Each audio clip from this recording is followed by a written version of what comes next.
I want to talk about the NBA's midseason awards. We're a little bit past midseason, but it's around that time when you're starting to see everybody talk about, who's had the best first half of the season. And let's start off with the coach of the year, since we were just talking about coaching. I'm going to ask you right now, if you had to make your choice of the coach of the year, who would that be? Budenholzer. Budenholzer. Yeah. I mean, I can't. That's hands down, no question. When you look at, they've had some roster changes since last year. Brook Lopez being the biggest one, but for the most part, even before the year, to that point, Brook Lopez wasn't looked upon as a big acquisition, but through his coaching, he's become a big acquisition. Yeah, and they've leapt from not just on paper. Like you look at Denver, where they're in first place, or they were in first place until last night, but people had serious doubts about them in the playoffs. Whereas with Milwaukee, the projection is that they're going to be very strong in the playoffs this coming year, and it's really mostly coaching. And that alone, I mean, I was a fan of his in Atlanta. I just didn't think he had the roster to beat LeBron James. Joe Johnson and Al Horford were his best players. That just wasn't going to cut it. And he also had Josh Smith on the roster, which is not great. So he overcame Josh Smith to win 60 games every year or whatever he won.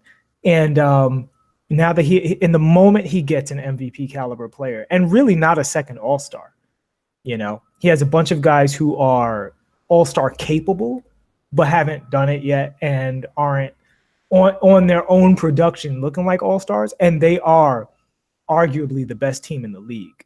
So that's it for me, hands down, right away. When I look at Toronto, they're really on the same pace as they were last year, and with the acquisition of Kawhi Leonard, even though I do think Nurse is a great coach, I think he's edged out by Budenholzer because the Milwaukee Bucks have less depth than Toronto, and they're performing nearly the same. And this is the first time he's gotten there.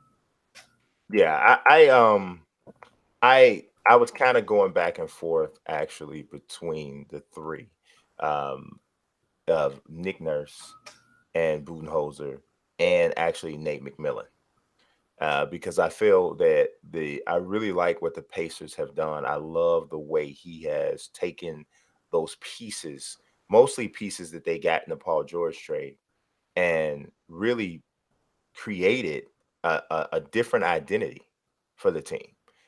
So what he gets out of his second unit, which I'll talk about more in a second, I think is very impressive.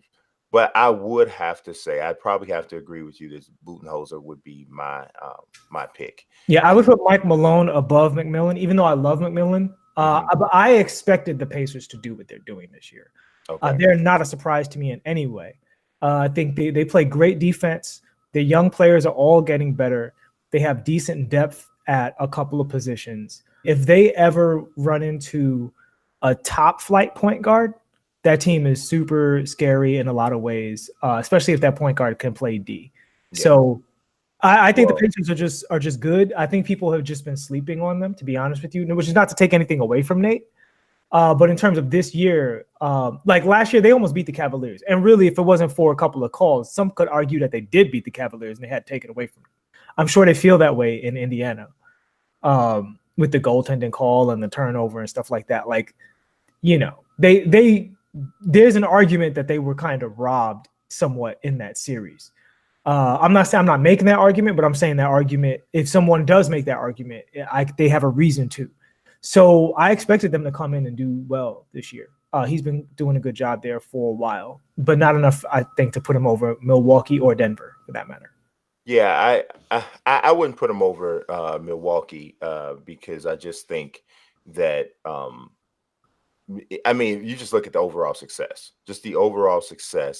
and really customizing, tweaking his offensive, his offensive approach to actually fit the talent that he has on his roster. That's always a big thing for me. I always really appreciate when a head coach says, okay, this is the way I usually do things, but if I try to do an exact carbon copy with this particular roster, it's not going to work. So how can I customize or change things up a little bit to make it match what, the personnel? And when I see those types of coaching jobs done, those are the most impressive to me. And I think huge credit to him because he's winning in a style similar to Billy Donovan, who also probably deserves some nods. He's winning. It's hard for him to get it because you got two of the best players in the NBA on your team. So and Steven Adams and a bunch of really he's got the most athletic team in the league. Yeah. Like from top to bottom. Those guys, I mean, if you see Ferguson jump, it's crazy. Yeah. Like, he's kind of like Zach LaVine hops. It's crazy. Yeah, he can, he's crazy, right? Yeah. I saw him jump to the free throw line the other day. His like hairline was above the rim, not just his head. So I understand that he's got a talented roster and he's doing well with them, but their defense is amazing. But yeah, I'm definitely, but I think is the guy. Yeah, I think so too. How could I be weak? I'm very unique.